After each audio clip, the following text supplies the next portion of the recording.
Today we're going to be looking at those sneaky starts for Week 11. We're going to go game by game, matchup by matchup, and look for those players who could sneak up on us, who could exceed expectations. Those players we're not looking to start in fantasy football, but come Sunday night, come Monday morning, we look at the box scores and we see this guy doing a little something out there for fantasy production. This video is good for those fantasy gamers who are struggling to set lineups right now. They're looking for a wide receiver. They're looking for a running back. They're looking for whatever they can off the waiver wire.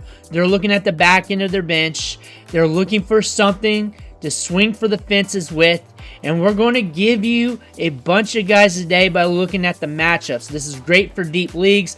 This is great for those fantasy gamers who are hurting right now. But before we dig in, you need to click that subscribe button right now. We do this every week. So if you're hurting next week, we'll probably throw you 12, 15 jabroni players to look at. On top of that, tomorrow we're doing the must starts.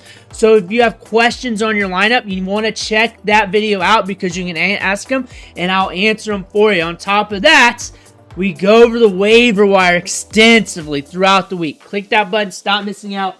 Ric Flair's watching. You do not want to disappoint Ric Flair. We're going to start off here with Christian Watson. So this one is semi-deep, but the narrative this week is the ball's going to be very concentrated in a lot of these matchups. Packers, Bears, and Christian Watson saw 7 targets last week, 6 the week prior. We have not hit in fantasy football since week 6. We get good air yards. We're getting targets deep downfield. We got the carousel effect with the Green Bay Packers. You can technically throw in the other ancillary wide receivers. You can't really do that with Jaylen Wright or even Romeo Doubs because they get good volume in the offense in terms of routes and targets. On the consistent Christian Watson, your next man out.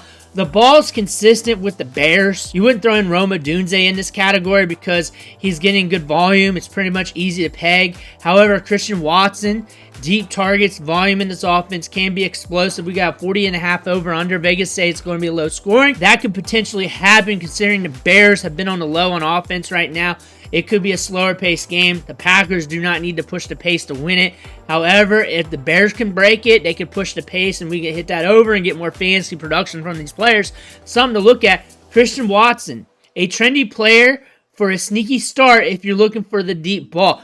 Jameson Williams. Now we're going light here to help some of those small leagues out. However, Jameson Williams here, deep ball dandy, 47 over under.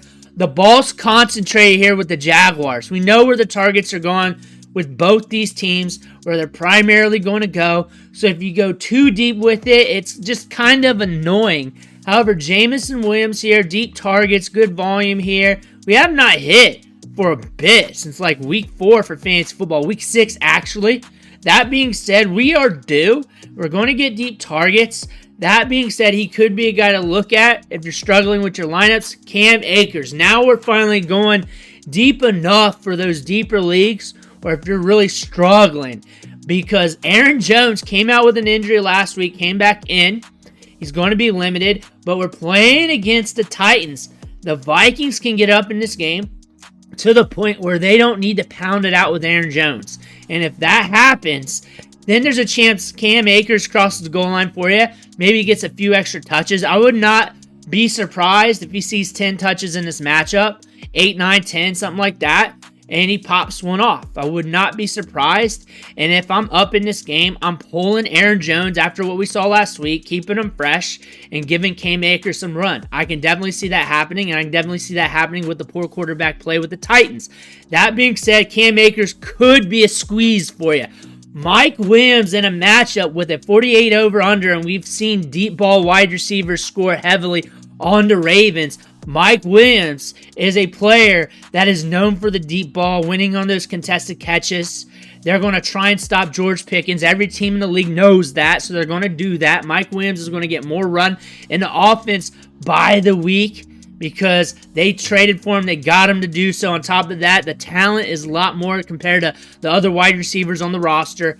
Mike Williams is going to see some upside in this game. Again, another squeeze flyer for you. If you're struggling for those lineups, I don't expect him to get a ton of workload. I don't expect him to run like an 80% route participation rate. He was only in on 12% of the snaps last week. He might be in on like 25%, 30% of the snaps, but that's an increase.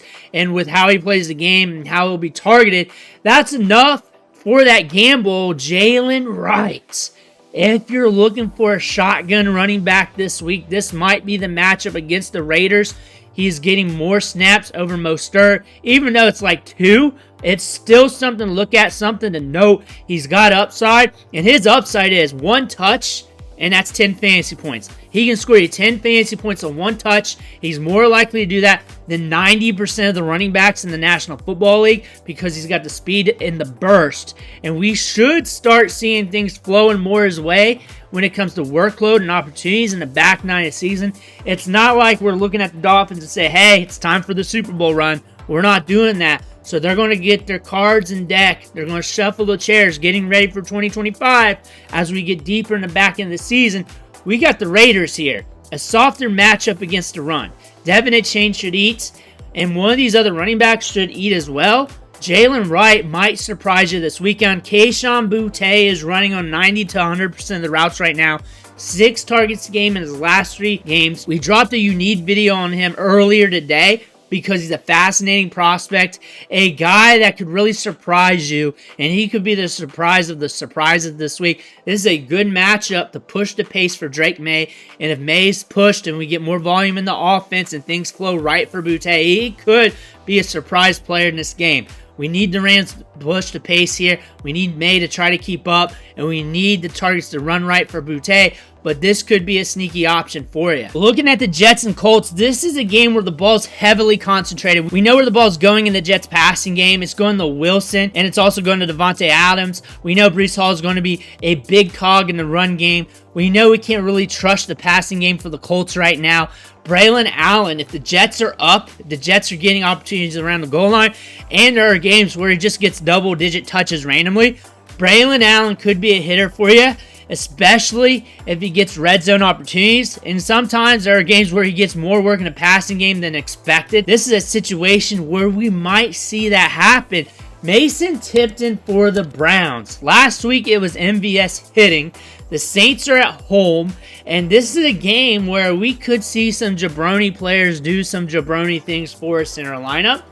Mason Tipton at home, where the Saints are trying to get vertical against a Browns team who is also trying to get vertical. So if one of these defenses break, which could very well happen, then Mason Tipton could be a guy that surprises you. MVS is not a surprise because he hit last week and people are looking for that. If you want to look for another surprise, Elijah Moore for the Browns, getting a lot of routes and targets in this offense, but we've talked about him a lot in these sneaky starts, so I decided to give him a rest. And Mason Tipton, just being a surprise play. 5 targets in his last 3 games, should be running a lot of routes. Cedric Wilson's banged up, so we should see some opportunity in this offense in a game that's going to be very vertical.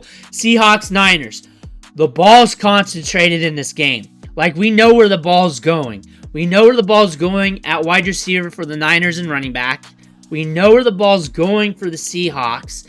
Tyler Lockett could sneak out some points. That could potentially happen. There's no one really sneaky in this game unless Isaac Rondo comes out and they give him a couple touches and he houses one or something like that. That's how you could get sneaky. It's hard for Zach Charbonnet with his limited workload against a tough Niners defense to be sneaky unless he gets extra targets. That's another way to look at it. So I'm just talking about this matchup in general. Tyler Lockett could sneak on you some deep targets, some ancillary targets, considering they're going to try and blanket DK Metcalf. That could potentially happen. This is a wide receiver to look at for this week. Devaughn Vele has been hot, and he's back from injury, and he's been rolling these last few weeks in targets and snap share. And this is a tough matchup to gauge here. The Broncos defense, it is tough, but they're going up against a bunch of weapons against the Falcons. If the Falcons can push the pace, then Bo Nix has to be pushed, and we could see some of these wide receivers do something. Troy Franklin's another guy to look at.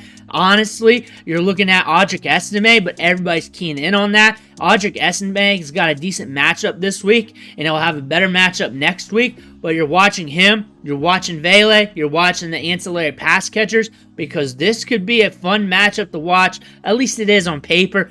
Chiefs and Bills.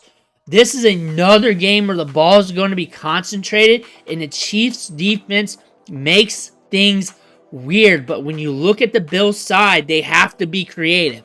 And when you have to be creative, that means there's going to be some sneaky players.